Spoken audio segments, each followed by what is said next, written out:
私たちが当たり前だと思っているこの国の日常が、誰かにとっては奇跡のような非日常に見えることがあります。世界中から日本を訪れる人々が何に驚き、何に涙し、そして何を愛したのか、18個の断片的な記録をたどると、そこには私たち日本人が忘れかけていた繊細な美徳と少し奇妙な規律が浮かび上がってきます。今日は彼らの瞳を通して私たちの住む日本という国を少しだけ再定義してみませんか。進行役の目黒です。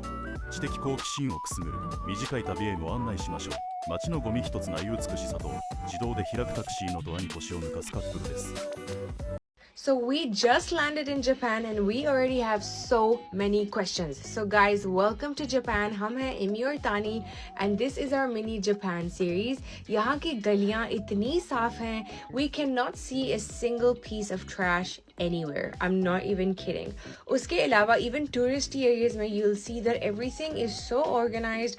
लोग इतने sensible हैं यहाँ के and the train scene, yeah, this is a train. Her cheese like इतनी spotless है और completely silent. कोई भी नहीं बात करता यहाँ की ट्रेनों में. सब लोग बहुत disciplined हैं, लाइनों में चल रहे होते हैं. उसके अलावा the cuteness of this place, जिसको Japanese kawaii बोलते हैं, is on another level. मतलब यहाँ की packaging, यहाँ की चीज़ें, मतलब इवन खाने की चीज़ें बहुत क्यूट हैं. उसके अलावा वेंडिंग मशीन्स, हर कोने पे वेंडिंग मशीन हम देख रहे हैं and I'm absolutely in love with getting stuff from vending machines. Of course 7-Eleven यहाँ के, they're out of this world. And taxi के डोर खुद खुल जाते हैं, आपको नहीं खोलने यहाँ के टैक्सी के डोर्स. And of course ये पूरा जो फर्स्ट डे था, हम तो बस टॉयलेट्स देखते रहे. लाइक ये टॉयलेट्स फुली ऑटोमेटिक होते हैं.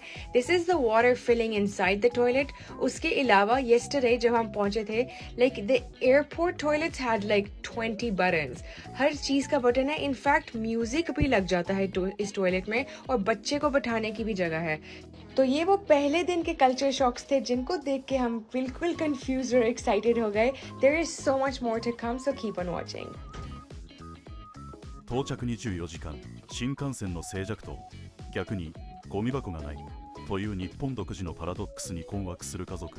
No one told me this about Japan. The trains and public spaces are so quiet and I'm suddenly realizing just how loud my kids are. But at the same time, Japan is so accommodating to kids trays at restaurants, tiny sinks, and even baby seats in the bathrooms. The food is incredible and honestly way more affordable than I expected. And there are so many fun, quirky things to do, like even a literal poop museum. And everything is so clean, but where are all the trash cans? I'm confused. We've got 2 more weeks here, so follow along as we figure out. ゴミ箱がないのに道がきれい。これは自分のゴミは持ち帰るという江戸時代からの長屋文化の名残かもしれませんね。次の動画は25年間アメリカを出ていない父親と日本へ旅行した娘です。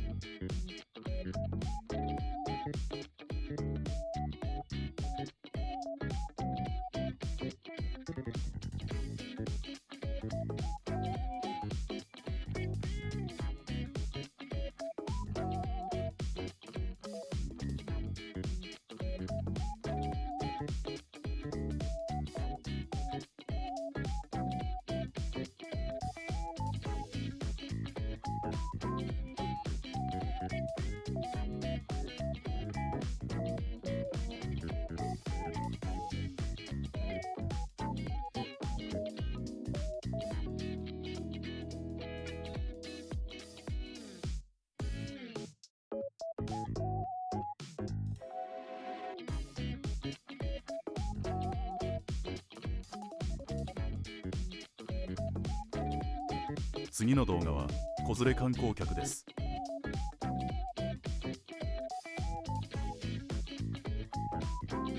次は宿泊の常識を覆す日本の家の真相へ。 Okay, so we did the thing that everyone tells you not to do in Japan. We stayed in an Airbnb instead of a hotel. And honestly, it was one of the biggest highlights of our trip.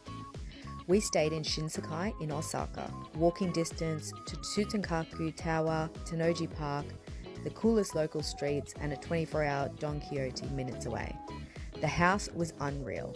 4 massive bedrooms over 3 floors, 4 toilets, 2 bathrooms, a laundry, bikes to ride, kids' toys, and the kitchen was fully set up. Our host even left fruit, drinks, milk, eggs, and snacks. Having a kitchen meant we could shop at local supermarkets and cook at home, which made travelling with kids so much easier. We needed space because we were travelling with our in-laws, 7 of us in total, but this place actually sleeps 11. People warn you off Airbnbs because there's no reception for emergencies, but when my son had a medical emergency, our host helped us find a hospital straight away. She was so kind and supportive. We don't book fancy restaurants or use luggage delivery, so this worked perfectly for us. And don't even get me started on the Japanese home features. They are seriously next level.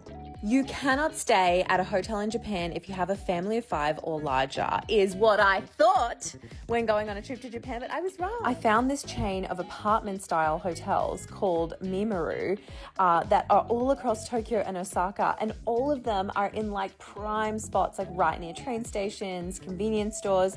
My partner and I had our own room, and each Mimaru hotel has like its own thing. This one was all about decorating your room. The kids loved this. You get to like collect all the trinkets and photos and whatnot and then style it how you want. We actually stayed at another Mimaru in Osaka, and that one was like board game themed. This one in the video is Tokyo Nihonbashi, which was so close to Asakusa, which I loved as our like start, our introduction to Japan. It was close to Sensoji Temple, Skytree, Christmas markets, and this samurai ninja experience that we all loved and I was really great at. Highly recommend. 豪華なロビーよりキッチンにある卵一つに感動する旅の豊かさとは、結局のところ日常の延長線上にある驚きなのかもしれません。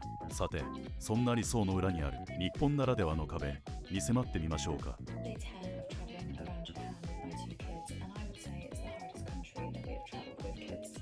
And we've been travelling since January. We've done a lot of Southeast Asia, we've done Australia. Before this, we did a lot of Europe, and we're now in Japan. And I would say it has been tricky here, tricky to navigate with kids. And there's no shame in saying that I would have had a much better time had I not brought them. The reason I find it tricky here, the reason I'm struggling and I am exhausted here, is because it's such a constant contrast going on. So Japan has been the loudest, noisiest, most overstimulated, busiest, craziest place we have been to, probably. But with all that going on, the local people of Japan are very quiet people, very reserved, very solitary. A lot of travellers here are like that as well. My kids, as much as they're great, they're 2 boys, aged 6 and 8. They're noisy, they like to climb, they like to run, they like to ask a lot of questions. And it's just exhausting trying to parent that somewhere here where you need to really be a lot calmer and quieter. And I'm just like trying to be a really like conscientious, good, respectful tourist. Selfishly, I probably included Japan on this travel itinerary because for me, like I have wanted to come here for so long. We were so close to Japan whilst we were like travelling around. We were just like, let's include it. Definitely thought there was going to be some things here that my kids would enjoy, otherwise we wouldn't have come. So it's true, like there's a lot here for families. My kids love Pokemon centres, they've been really into some of the temples. We did a day where they got dressed up as ninjas and they loved that. So the gaming culture here is massive, so they're really enjoying like seeing a lot of that. So we've definitely had some really great experiences here as a family. But it's definitely it's a lot harder doing this trip with kids. And I know it sounds like I'm probably just like a bad parent and I can't control my kids. They have been travelling a lot and they are used to adapting to new cultures, respecting new cultures, respecting that different countries do different things. So it's not that they're not used to coming to a new place in a new country and adapting to that. I just think that you've got to be prepared for it somehow in Japan, and I thought I was definitely expecting it to be busy here, which it is, but I am not enjoying it and not appreciating it and not taking it in because I'm too focused on keeping my kids' behaviour in check and making sure that we're not upsetting anybody around us by being too much. 映える写真の裏にはいつだって親の必死な汗がある。同世代としてあのパパの方には深い同情を禁じ得ませんね。さて、そんな疲れを吹き飛ばすのはやはり日本のジャンクな快楽でしょうか。Raquel. We're an Australian family of 4 and we're sharing our Japan trip with you and have so many more adventures in the works. Kyoto was our 4th destination in Japan, and by this time we were really tired. We had already been non-stop travelling for 2 weeks. I had a few places in mind that I really wanted to see, such as Yasaka Shrine. This was stunning. And then I also really wanted to go to the Arashiyama bamboo forest. I was not obsessed with that, but the food around there was delicious. We didn't plan or book anything in Kyoto, which was actually really nice. It just gave us a chance to walk around the streets and really get a feel of Kyoto. I do wish we had have spent more time here because it is gorgeous everywhere you go. It's a totally different vibe to all of the rest of the places that we had been. After we did the Arashiyama bamboo forest, we went to the monkey park. My kids loved it here. They thought it was so cool to see all the monkeys. They're not the friendliest monkeys, FYI. They're quite aggressive. That is my daughter pretending to be a monkey. So you do feed them behind these little fences here. But all in all, it was still a really great experience. My kids loved it. It is quite a steep, long walk to get to the top of the mountain and see the monkeys. So just be prepared for that and make sure you have... Is Japan with kids worth it? Claro que yes. Let me tell you what I would do again and what I would skip. Starting off with the Samurai Ninja Museum. This I would definitely do again. The minute we stepped in, they had us commit to the samurai life by wearing their armor and sword. And I don't know who was having more fun, the adults or the kids. Pero después de la foto, you get a walking tour that's super entertaining before they transition you into the ninja quarters and you learn some ninja techniques. We had so much fun here that the only thing I would do different is upgrade my tip. Next are the popular animal cafes. We wanted to go with one that had a variety of animals, so we chose Harajuku Zooland. Here you pay a timed entry fee to pet a few selected animals, and there's additional charges if you want to pet others or feed them. Obviously the kids loved it and it was a great way to take a break from walking, but this is more like a one and done type of experience. I don't see myself doing it again, and if you skip it, you won't be missing out on much. Moving on with arcades, let me warn you right now, Japan is obsessed with claw machines, and a lot of their arcades are like 90% claw machines. Así que if you want to avoid a tantrum, listen to me.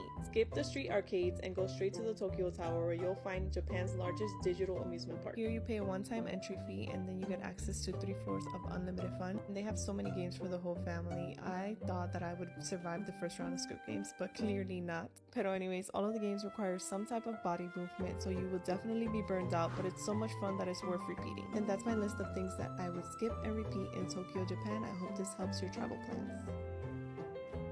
What it's actually like traveling with a baby in Japan. I'm going to share 3 things that I love and 1 thing that I hate. Japan has really nice baby change rooms with vacuum seal nappy bins. You can also check up to 3 baby items for free, so on this trip we brought our car seat and travel cot. Flying with kids under 2 is free with most airlines. And the thing that I hate is some tourist spots aren't always pram friendly, but we had so much fun spending quality time with her in Japan, even if she might not remember it yet. And if you want to make traveling with kids easier, I highly recommend getting the Aerolo app so you can buy an eSIM with no physical SIM card needed. And you can use my code Queenie20 for 20% off your first eSIM for June and July.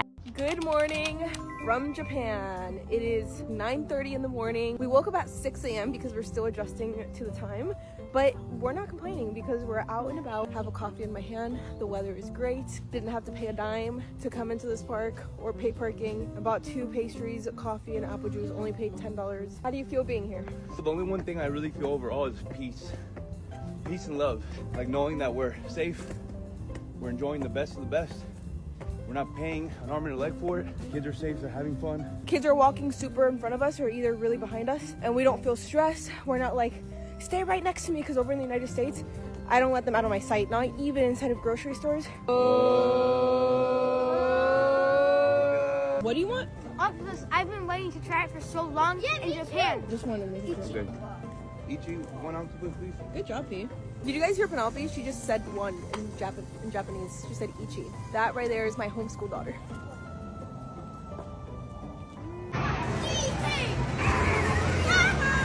Guys, look at all of this food right now. This right here is a blessing. Let me show you what they brought us for free. They brought ice cream to all of the kids, and then they came and got us some green tea, some hot green tea. But it doesn't look like green. It looks yellow. Look how cute these little kids are. Go be in their class. Guys, go be in their class. Go. We're in a train station in this huge mall, and there's these kids here, and there's not like 100 chaperones because it's so safe in Japan. You guys see how everybody's standing on the right side? So when you stand on the right side, it's if you're not gonna walk up, And if you stand on the left side, it's because you want to walk up. Everybody here has structure, they're respectful. What do you guys think about these sunglasses? I look cute, right? Guys, leave him alone. He's just working. He's working, guys. 彼らの屈託のない笑顔は私たちに大切なことを教えてくれます。この国に流れる時間は実はそれだけで十分に贅沢なものなのだと。さて、皆さんの目には今日の景色はどう映ったでしょうか。今夜は少しだけ背筋を伸ばしてこの国の当たり前をめでてみたいと思います。それではまたどこかでお会いしましょう。